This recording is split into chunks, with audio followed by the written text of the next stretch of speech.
In this video, we will practice MCQ for the upcoming SAT exams. SAT exams के लिए मैंने specific video भी डाली है, कौन सी यूनिट्स इंपॉर्टेंट है फॉर पर्टिकुलर SAT एग्जाम्स मेरे चैनल पे आप जाके देख सकते हो. स्टार्ट करते हैं. First question. बेसिकली MCQs हमें क्या बताते हैं? Repeated topics, question patterns and examiner expectations. तो फर्स्ट क्वेश्चन है रामाचंद्रन प्लॉट. टॉपिक आइडेंटिफाई कर लिया, रामाचंद्रन प्लॉट. अब रामाचंद्रन प्लॉट पे क्या क्या रिवाइज करना है वो सारी चीजें हम देखेंगे. It describes for a particular amino acid residue in a polypeptide chain the sterically allowed backbone dihedral angles 4. Dihedral angles कौन से होता है? phi and psi. अगर इसमें सिंबल, इस ऑप्शन में सिंबल्स गिवन नहीं होते तो कंफ्यूज मत होना. अल्फा कार्बन और कार्बन के बीच का बॉन्ड होता है साई. अल्फा कार्बन और नाइट्रोजन के बीच का बॉन्ड होता है पाई. सिंबल्स में कंफ्यूज मत होना. Correct option is a. Ramachandran plot पे आपको क्या याद रखने हैं? Quadrants and the secondary structures which lie in these quadrants. Mnemonic से याद रखना. इसके लिए अलग से वीडियो भी डाली है चैनल पे, वो भी आप देख सकते हो. Left handed alpha helix. Basic से हम ग्राफ कैसे प्लॉट करते हैं? X and Y axis. First quadrant दोनों पॉजिटिव है, positive positive. This is left handed alpha helix. Second पे याद रखना beta chicken, beta sheets. C for collagen. Right. Third में right handed alpha helix. Fourth is no go region, that is disallowed region. X और Y axis पे कौन से angles होता है? एक्स एक्सिस पे याद रखना that is phi, Y axis पे साई. अदर देन दैट आपको फाई और psi angles that is dihedral angles for these structures याद रहने चाहिए. राइट हैंडेड के लिए 57 एंड 47. थर्ड क्वाड्रेंट है नेगेटिव. फाई और साई एंगल दोनों नेगेटिव होंगे, -57 और 47. लेफ्ट हैंडेड दोनों पॉजिटिव होंगे. Beta sheets parallel and anti parallel.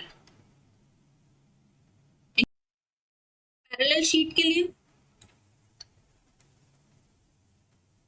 Phi and psi. Phi angle क्या होगा? 119 -119 and +113 that is psi angle. Anti parallel 139 135.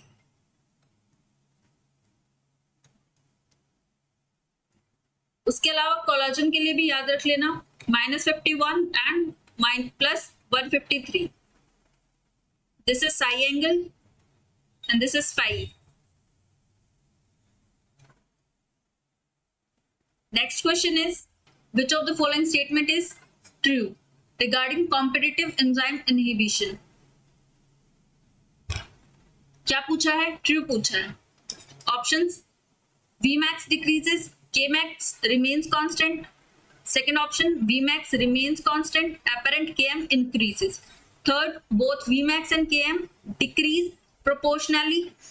D option Km decreases, apparent Vmax increases. Topic हमें मिल गया that is enzyme inhibition. This is one of the most important topics from unit 1 SET exams के लिए भी और CSIR exams के लिए भी. अब सैट एग्जाम्स के लिए आपको क्या याद रखना है? लाइन-विवरबर्ग इक्वेशन याद रख लेना, प्लस क्या सिग्निफिकेंस है इनहिबिटर्स का Km और Vmax पे. इसका करेक्ट आंसर क्या होगा? That is B. Vmax remains constant, apparent Km increases. Simple, competitive, uncompetitive और mixed.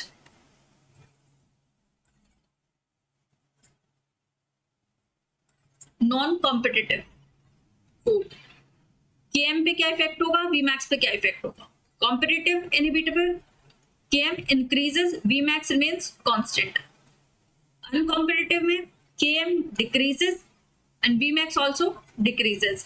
Mixed में Km increases and Vmax decreases. Non-competitive, constant Km and Vmax decreases. Vmax almost तीनों में decrease होता है और कांस्टेंट रहता है कॉम्पिटिटिव में। लास्ट मोमेंट पे रिवीजन ऐसे ही कर लिया करो। उसके अलावा लाइन-वीवर-बर्ग इक्वेशन कॉम्पिटिटिव के केस में ऑल्सो स्लोप भी इंपॉर्टेंट हो जाता है। कॉम्पिटिटिव के केस में स्लोप क्या होगा, इंक्रीज होगा, और लाइन-वीवर-बर्ग इक्वेशन क्या हो जाएगी, 1/v0 equals to alpha km by Vmax into 1 by substrate concentration plus 1 by Vmax. Uncompetitive slope remains same. And Lineweaver-Burg equation will be 1 by V0 equals to Km by Vmax into 1 by substrate concentration plus alpha dash by Vmax.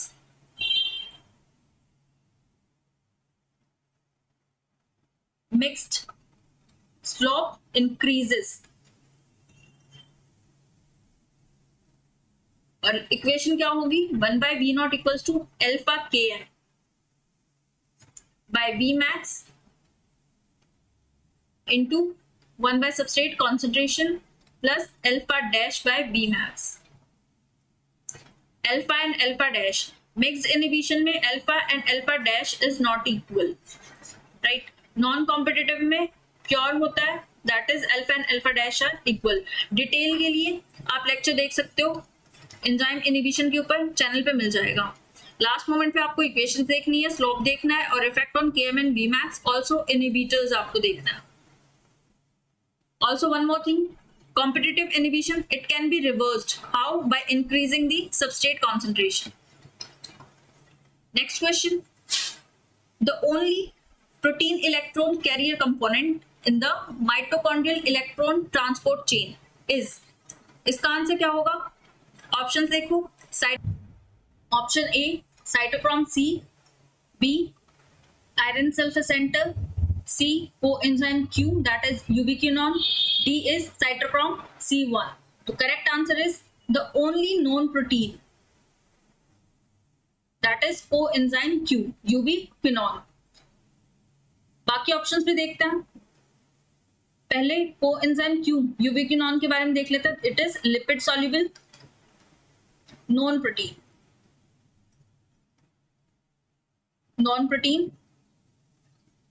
यूबिक्विनोन है that is benzoquinone derivative.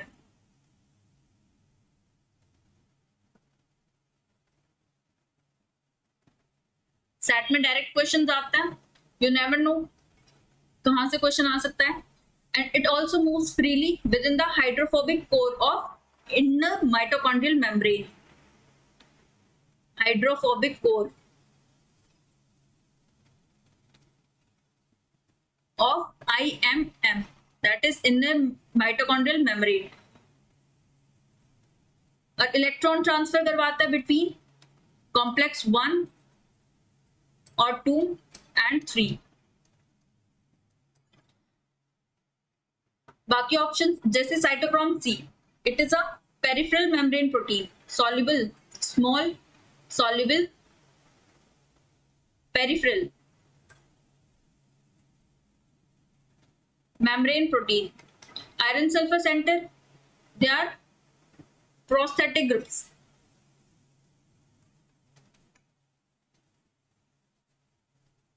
Bound covalently और non covalently to inner membrane proteins within complex 1, 2 and 3. And cytochrome C1, it is a subcomponent protein within complex 3.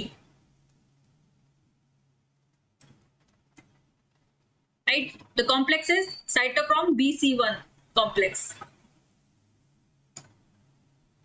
क्या की points याद रखने हैं आपको, electron transport chain, ये topic हमारे पास है। इसके अलावा मोबाइल कैरियर्स कौन से हैं और इमोबाइल कैरियर्स कौन से हैं, mobile and immobile. Mobile carriers only coenzyme Q and cytochrome C.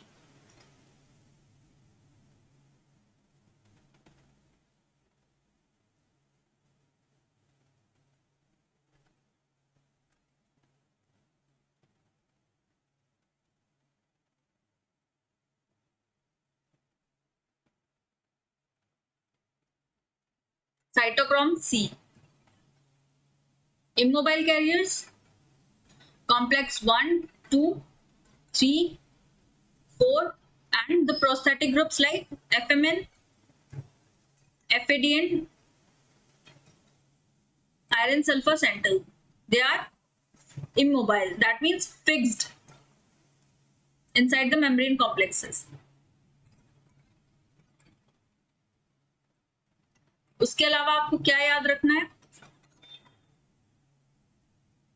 Redox potentials आपको सीक्वेंस देखना है, जैसे sequence NADH,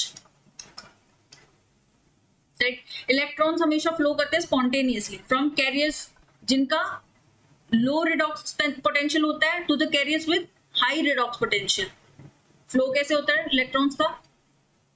from low redox potential, that means ज्यादा नेगेटिव होगा, more negative, to more redox potential, more positive. NADH का sequence complex 1, then coenzyme Q, then complex 3, then cytochrome C, and then complex 4, and then oxygen, right? ये standard redox potential sequence होता है. ये चीज भी याद रखना. Sequence can be asked. Other than that, electron और proton carrying capacity, जैसे coenzyme Q, ubiquinol, carries both protons, hydrogen and electron both. Also, a transition between ubiquinol that is oxidized, semiquinol that is radical, and ubiquinol that is fully reduced elements. Cytochromes on iron center, iron sulfur center. They only carries electrons. Hydrogen carrying कौन सा है? Coenzyme Q. उसके अलावा inhibitors super important है. Inhibitors electron transport chain पूरा देख लेना. उसके अलावा ये सब चीजें इंपॉर्टेंट है. कॉम्प्लेक्स 1 इनहिबिटर रैप से याद रख लेना, RAP, that is rotenone, amytal and pyridine A. Rotenone, amytal, pyridine A. Second complex inhibitor कौन सा है? मेलोनेट और कार्बोक्सिल, MC2 से याद रख लेना. Third complex inhibitor antimycin A and मिक्सोथियाजोल.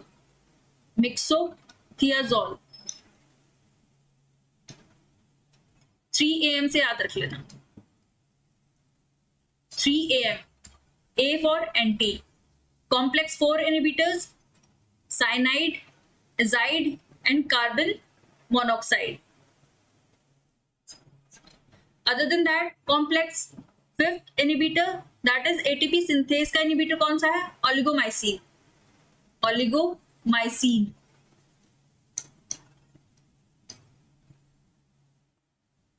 Next question. How many ATP and NADPH molecules are consumed in Calvin cycle? Calvin cycle topic to fix one molecule of carbon dioxide. One पूछा है. Answer क्या होगा? 3 ATP and 2 NADPH. Calvin cycle important है, पूरे step by step देख लेना. कौन से स्टेप में कितने ATP और NADPH मॉलिक्यूल्स यील्ड हो रहे हैं, कंज्यूम हो रहे हैं.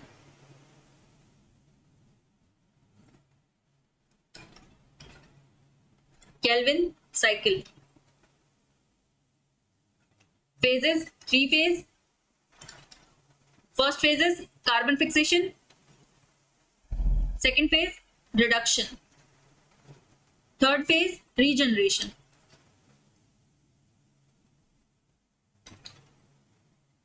फर्स्ट फेज में कार्बन डाइऑक्साइड एंटर्स करता है, कंबाइन करता है RUBP.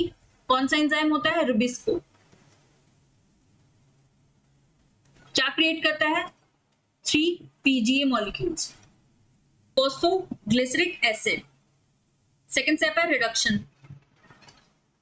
conversion of 3PGA into G3P sugar, और एनर्जी यहाँ इन्वेस्ट होती है consuming ATP and NADPH.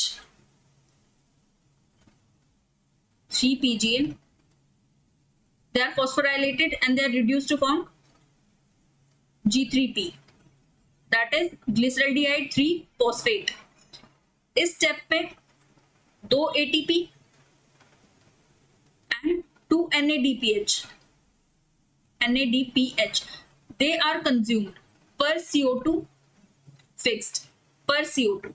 Third step, regeneration of RUBP. Cycle continuous रखने के लिए RUBP को रीजनरेट होना पड़ता है फ्रॉम G3P, ग्लिसरल्डिहाइड 3 फॉस्फेट. इस स्टेप में क्या होता है, कंज्यूम 1 ATP पर CO2 fixed.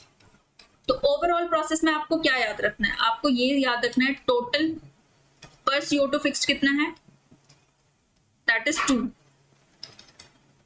ATP reduction plus ATP regeneration.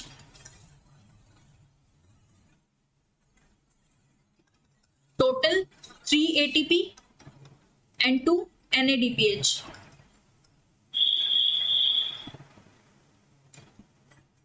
यही तो क्वेश्चन पूछा था. Other than that, for 3 molecules 9 ATP हो जाएगा and 6 NADPH. For 1 glucose molecule, this is for 3 CO2 molecules for 1 glucose molecule. ऐसे डायरेक्ट क्वेश्चन पूछे गए हैं प्रीवियस ईयर क्वेश्चंस में, तो आप याद रख लेना. For 1 glucose molecule C6H12O6, it requires fixing 6 CO2. Requirement कितनी होगी, 18 ATP and 12 NADPH. Direct questions पूछे गए हैं प्रीवियस ईयर क्वेश्चंस में, सैट के पेपर में. क्लास मोमेंट पे ये चीजें याद रख लेना. उसके अलावा C4 प्लांट्स क्या वेरिएशन है, C4 प्लांट जैसे एग्जांपल मेज and sorghum.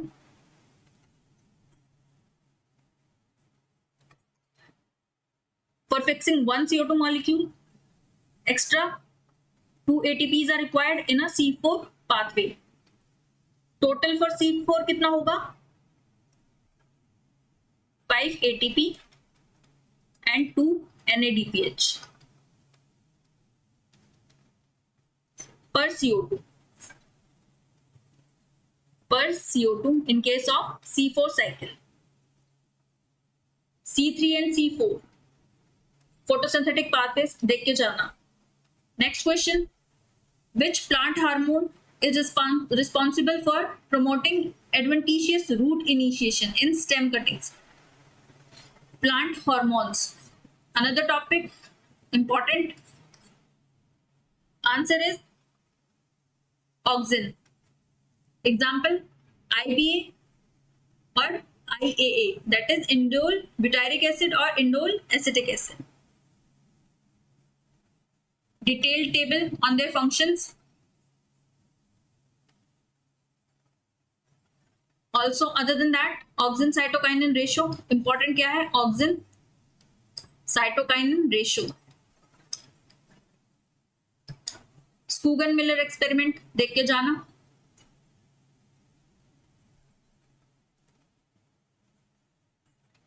High auxin and low cytokinin, that will promote root development, rhizogenesis.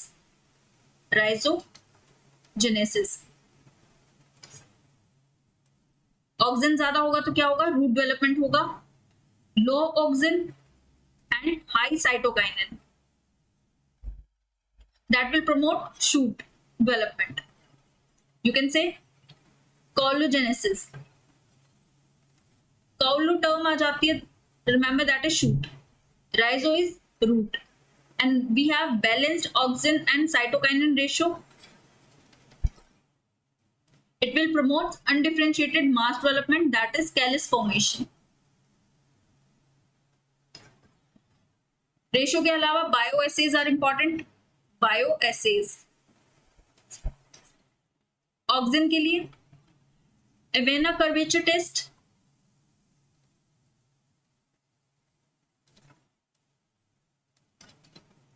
Root growth inhibition test,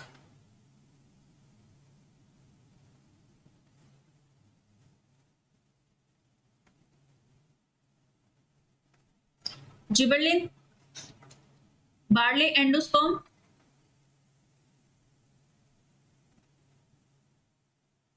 alpha amylase induction, induction bioassay, other one is dwarf P elongation test,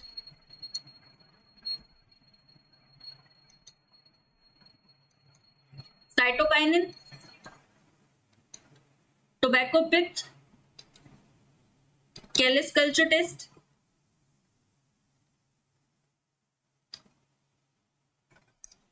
chlorophyll retention,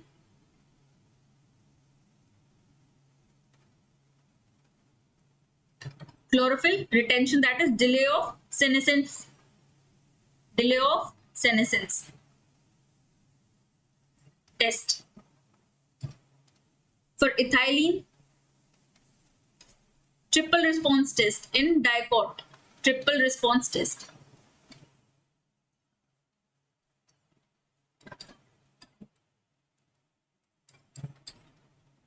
Functions important है for auxin, cytokinin, abscisic acid, ethylene. Functions, keywords पे ध्यान देना. Suppose auxin है, arouse mnemonic से याद रख लेना. Auxin, R for route initiation, O for orientation, that is phototropism, U is upward growth, that is apical dominance, S is S&E, stem elongation. For cytokinin, cell division. Cell division कहीं पे भी आए, remember cytokinin is responsible for that. Cytokinin delays senescence and it triggers shoot formation. High cytokinin अभी हमने देखा collagenesis होता है. Gibberellin is for growth. ये वर्ड्स याद रख लेना. Cell growth, germination. Abscisic acid is a stress and anti hormone.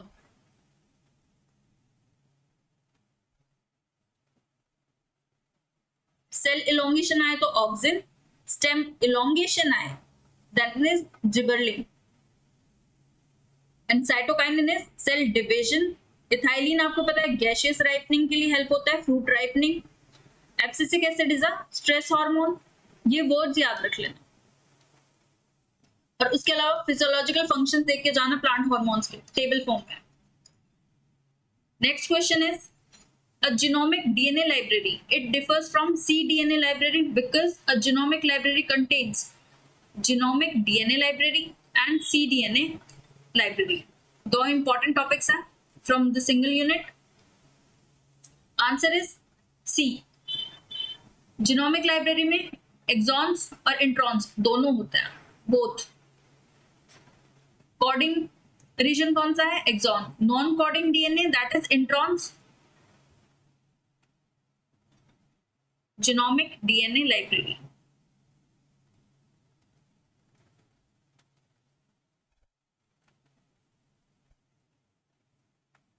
And cDNA, that is complementary.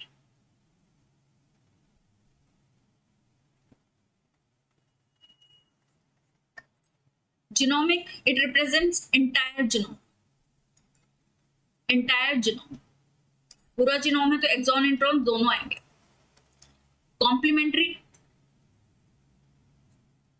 Only exons.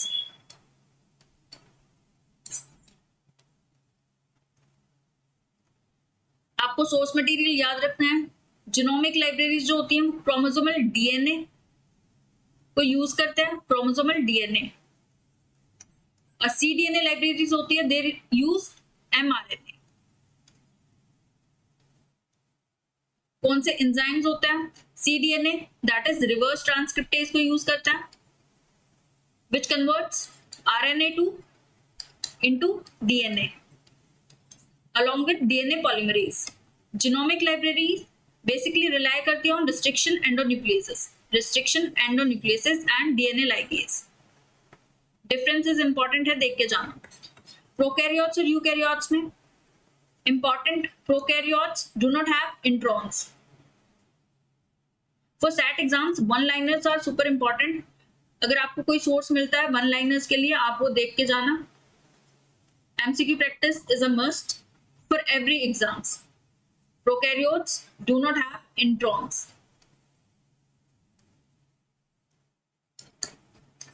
Expression vectors, अगर आपको कोई एक्सप्रेस करना है कोई भी यूकैरियोटिक प्रोटीन किसी भी बैक्टीरियल सिस्टम में, सपोज ई कोलाई में, then we should use cDNA library.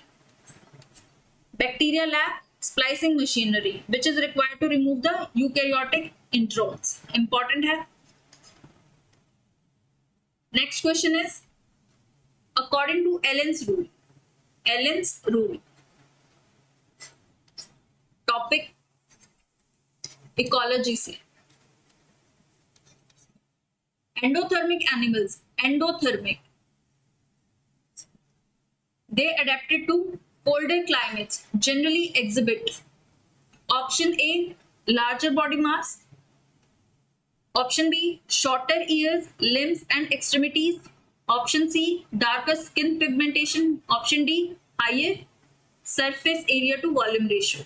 Answer इसका है B, shorter ears, limbs and extremities.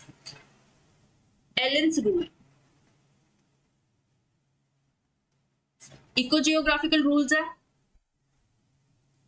इकोजियोग्राफिकल rules. इसके अलावा और भी रूल्स हैं, वो भी इंपॉर्टेंट हो जाते हैं.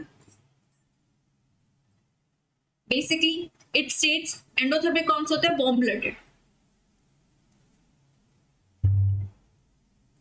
blooded animals. When they are living in colder climates, they tend to evolve into,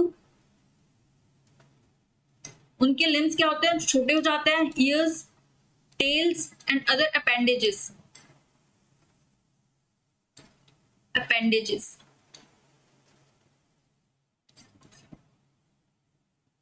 The warm-blooded animals, they get evolved into shorter limbs, ears, tails and appendages as compared to the other species which is living in warmer climates. उनके comparison में shorter extremities, basically extremities, इसकी वजह से surface area to volume ratio क्या होता है? Low हो जाता है. Surface area to volume ratio low.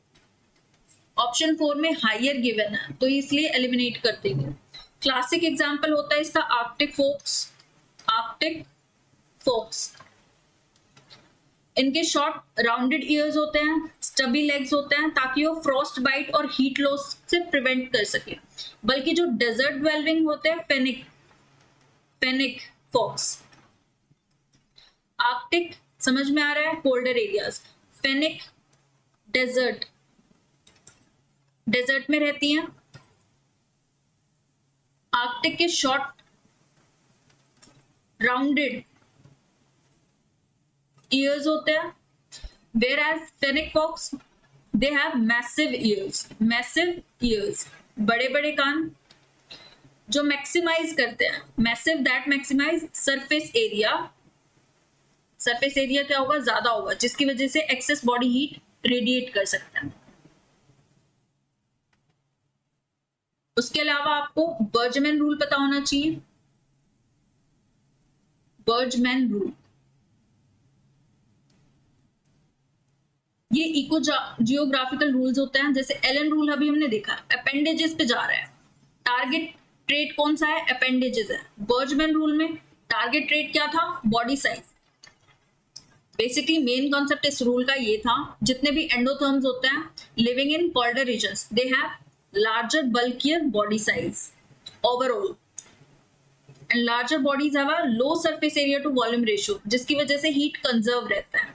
Elon rule, appendages. Other than that, Gloger's rule. Target trait is pigmentation. Right, target trait पे भी क्वेश्चन आ सकता है. मैच द फॉलोइंग में क्वेश्चन आ सकता है, डायरेक्ट पूछ सकता है.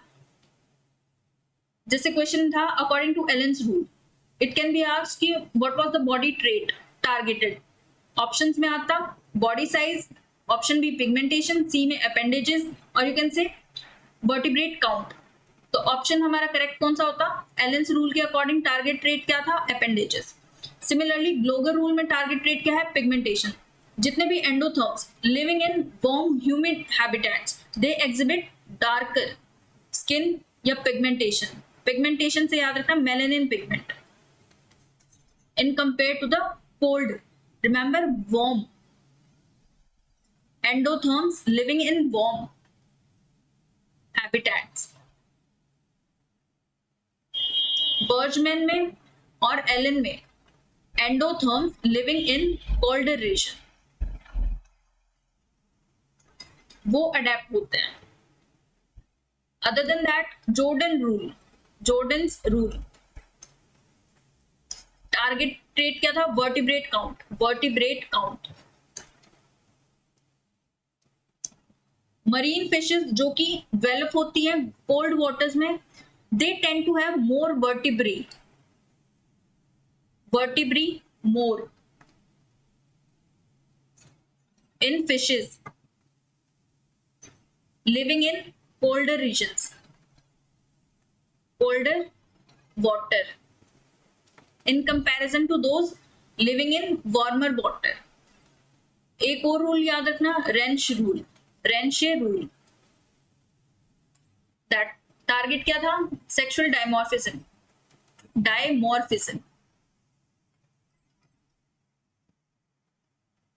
अक्रॉस वेरियस स्पीशीज जो सेक्सुअल साइज होता है डायमॉर्फिज्म का, वो इंक्रीज होता है विद द बॉडी साइज.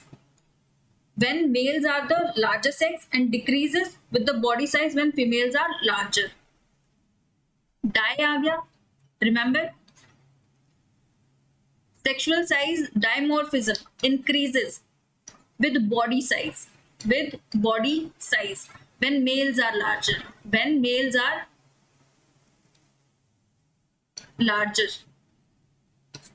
एक याद रख लेना.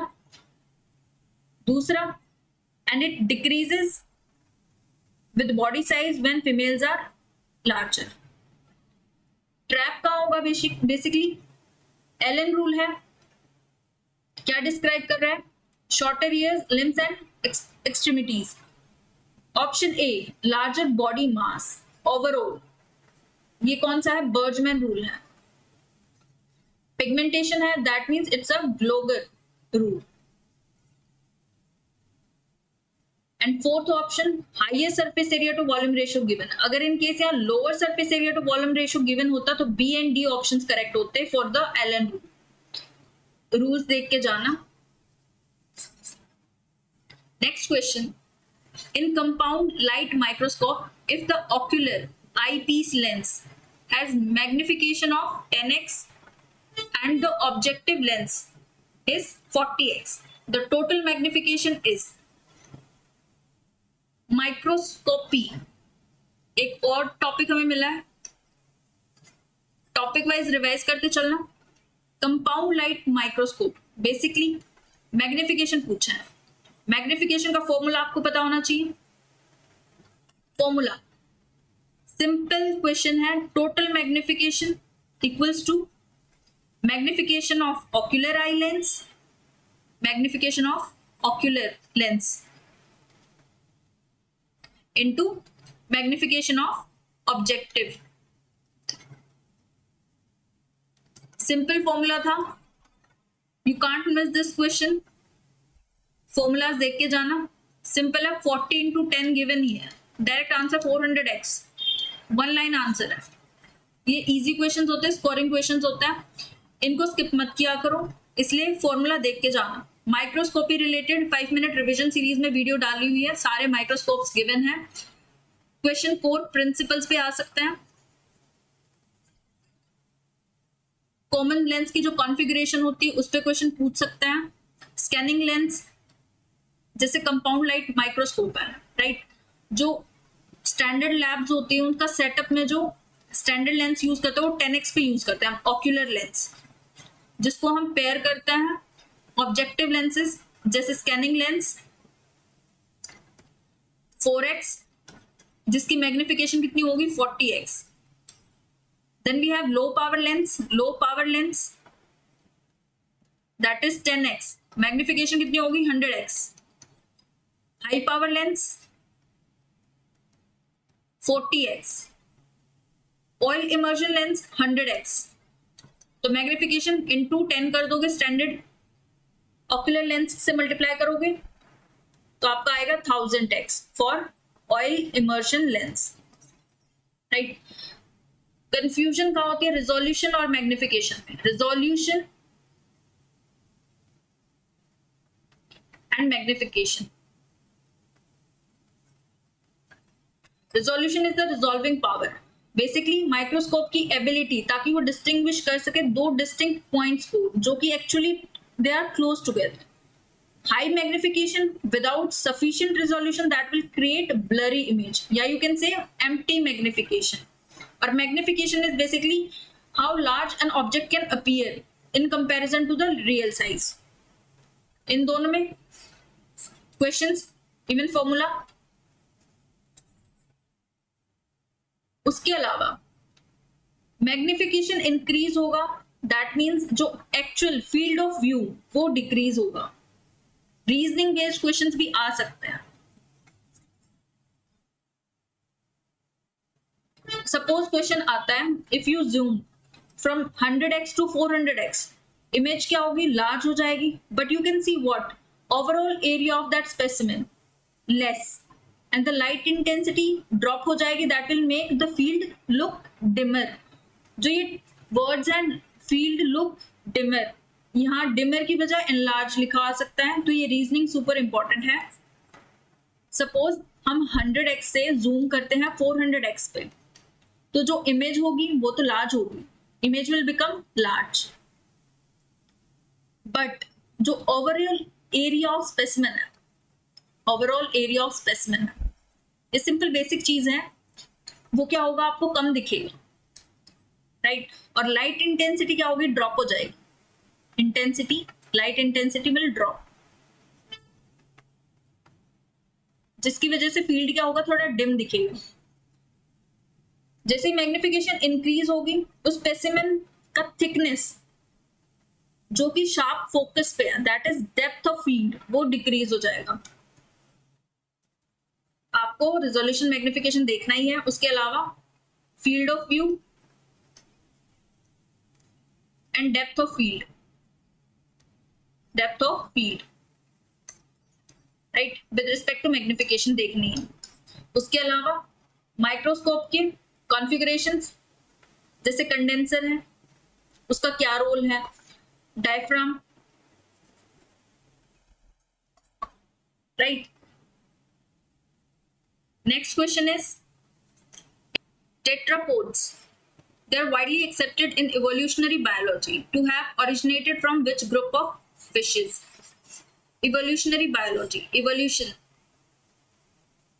पूछा क्या है, origination of tetrapods from which group of fishes? Option A is Actinopterygii, that is ray fin fish. Second option Chondrichthyes cartilaginous. Third option Sarcopterygii, that is lobfin. And third is Placodermi armored. Answer इसका क्या है C, that is Sarcopterygii lob-finned fishes. Of tetrapods from lob-finned fishes. जब भी origin या evolution पढ़ते हो सबसे important हो जाता है geological time scale.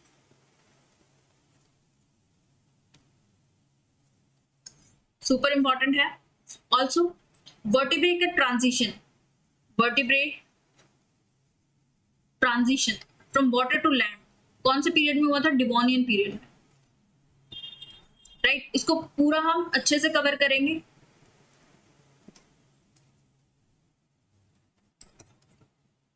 But set exams के लिए आपको ये टॉपिक इंपॉर्टेंट है, देख के जरूर जाना है। उसके अलावा आपको होमोलॉगस लिविंग रिलेटिव्स का पता होना चाहिए। होमोलॉगस लिविंग रिलेटिव्स,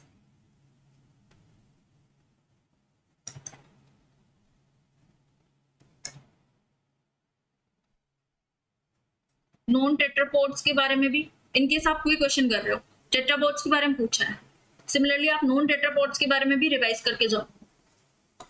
राइट, कौन से फिशेस होते हैं? सपोज लैंड वर्टिब्रेट्स हैं, लंग फिशेस होते हैं जिनको डिप्नोई बोलते हैं, और कॉलिकेंस होते हैं जिसको एक्टिनिशिया बोलते हैं, वो है non tetrapods, dipnoi and actinistia. Also cladistic classification,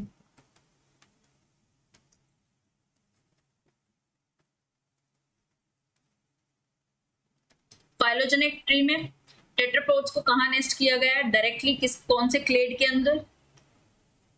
सर्कोप्टेरिजी। Similarly आप दूसरे किसी ऑर्गेनिज्म के बारे में पढ़ोगे तो ये तीनों चीजें आपको पता होनी चाहिए। Next question is homeotic, that is Hox genes play a crucial developmental role in specifying option A cytoskeleton, actin microfilament assembly, second spatial identity of segments along the anterior posterior axis, third is rate of cell division during cleavage, fourth option DNA repair during gametogenesis. Hox genes direct role, that is option B is the correct, spatial identity of segments along the anterior posterior axis. Hox genes, homeotic genes, they are highly conserved group of master regulatory genes जो encode करते हैं transcription factors को, और ये factors transcription factors में 182 base pairs होता है, DNA sequence जिसको होम्योबॉक्स बोलता है, जो कि डीएनए के साथ बाइंड करते हैं ताकि वो रेगुलेट कर सके डाउनस्ट्रीम टारगेट जीन्स को। Hox genes highly conserved group of master regulatory genes,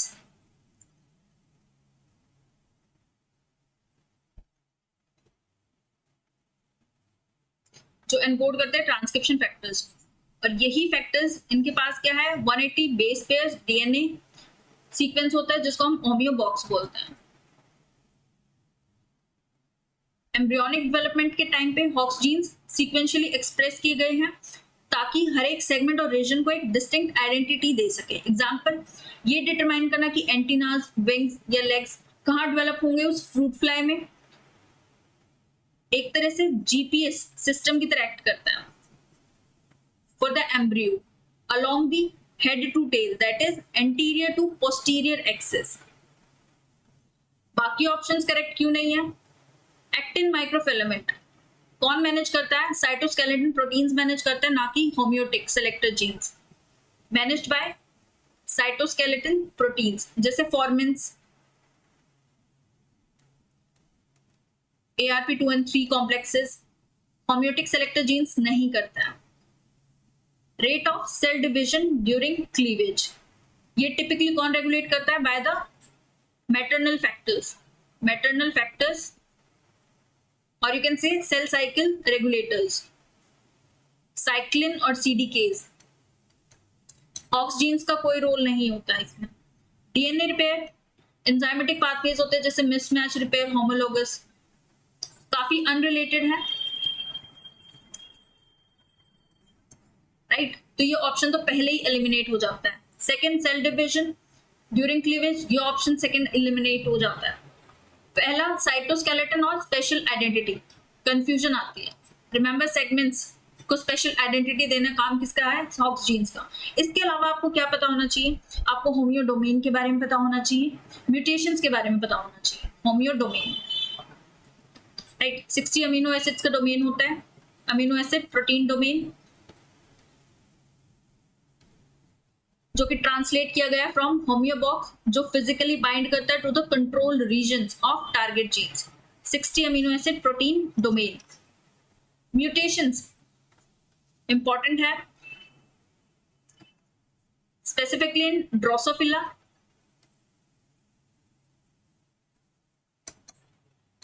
एंटीनापीडिया mutation और बायोथोरेक्स। बायोथोरेक्स से सुपर इंपॉर्टेंट, देख के जाना, इन केस क्वेश्चन आता है तो डायरेक्टली क्वेश्चन आते हैं सैट में।